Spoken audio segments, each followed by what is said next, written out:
What do our veterans get for keeping us safe and serving the country? An unemployment rate that triples the nation's. In just 2 minutes, what the president is proposing to do about it and what two vets think. They'll join me live right here. President Obama is focusing today on adding more jobs for unemployed veterans. The president revealed a new initiative that includes tax credits for companies who hire vets. We're challenging the private sector to hire or train 100,000 unemployed post-9/11 veterans or their spouses by the end of 2013. And this builds on commitments that many companies have already made as part of the Joining Forces campaign. The nation's unemployment rate dipped by 0.1% to 9.1% in July, but the reality of joblessness is far worse for the men and women who fought and served their country. Take a look at these numbers. According to the White House, about 1 million veterans are out of work. That includes more than 250,000 service members who joined the military after the 9/11 attacks. The unemployment rate for just the veterans who joined post 9/11 is a staggering 13.3%. Compare that to the nation's unemployment rate, and yes, you get the picture, which is the main reason why President Obama met the executive director and founder of Iraq and Afghanistan Veterans of America. Paul Rieckhoff was there with the president as he outlined his new Veterans Employment Initiative. Rieckhoff joins me now from D.C., along with Bronze Star recipient Nick Colgin, who struggled to find a job after getting back from Afghanistan. Thank you both so much, not only for coming on the show, but of course for serving the country. I want to review what this initiative includes first, really quickly with both of you. Training to transition veterans from the military to the civilian world by the Department of Defense, Veterans Affairs and Labor and Businesses. He also proposes what he calls returning heroes and wounded warriors tax credits. So companies who hire an unemployed vet will get a tax credit of $2,400. If that vet has a service-related disability, the company gets double. That tax credit goes up to $9,600 if they hire a vet that's been unemployed for more than 6 months as well. So, Paul, let me start with you here. Do you think that this will be enough?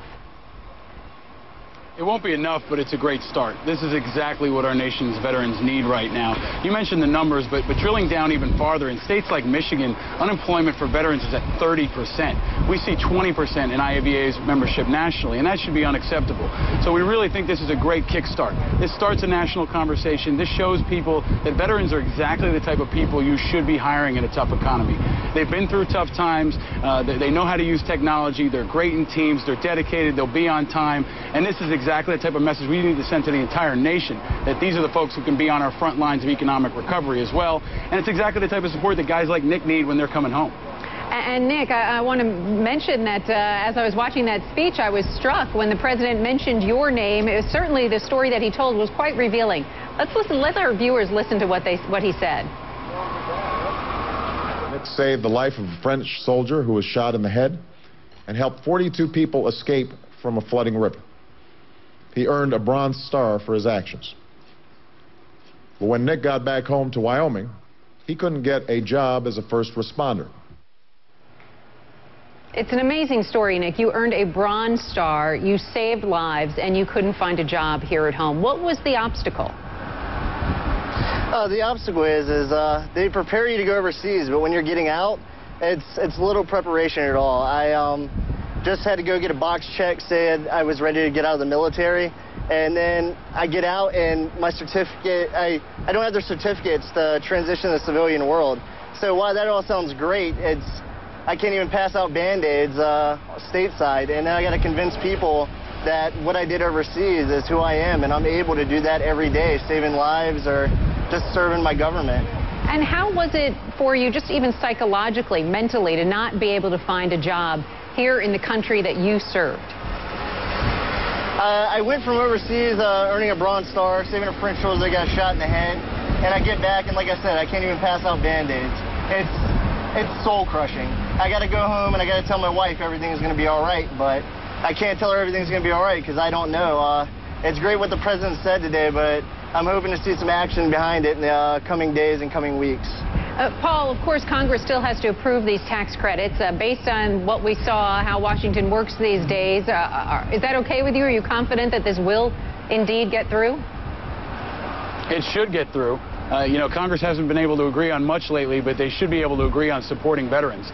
Tax credits would be a real help to big businesses and small businesses, and giving them a bit of a financial backstop so they can hire folks like Nick. I mean, look, this guy's still doing an interview while trucks are going behind him and he looks unfazed. Imagine what he could do in a small business. These are exactly the types of folks who need every kind of support we can get, and Republicans and Democrats should agree on this. We need a jobs bill. We need a jobs bill for vets, and the tax credit would be a really good start. Speaking of, I know it's a good start, but why did it take so long to get this going? I mean, it's not like we just went to war. It's not like we're just learning that all of these veterans are out of a job. Why do you think it took so long, Paul?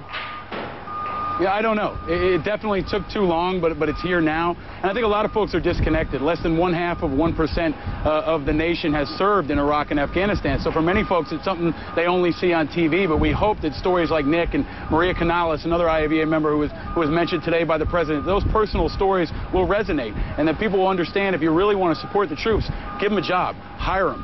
That's what we need to ring across America right now in big cities and small towns, and hopefully the president's message today will start that conversation. Nick, just very quickly, what would you say is the most important skill a veteran needs right now to get a job?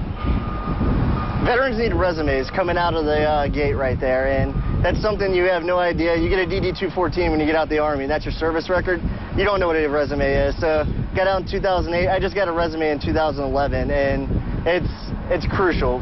You prepare us to go overseas, prepare us to get out. Paul Rieckhoff, Nick Colgin, certainly appreciate you coming on. And if anyone out there would like to hire Nick Colgin, he is available for service at your company. Thank you both very much. And Nick, keep us posted. Let us know who hires you. I will. Thank you so much. All right. Yes, ma'am. Thank you. Best of luck. Thank you both.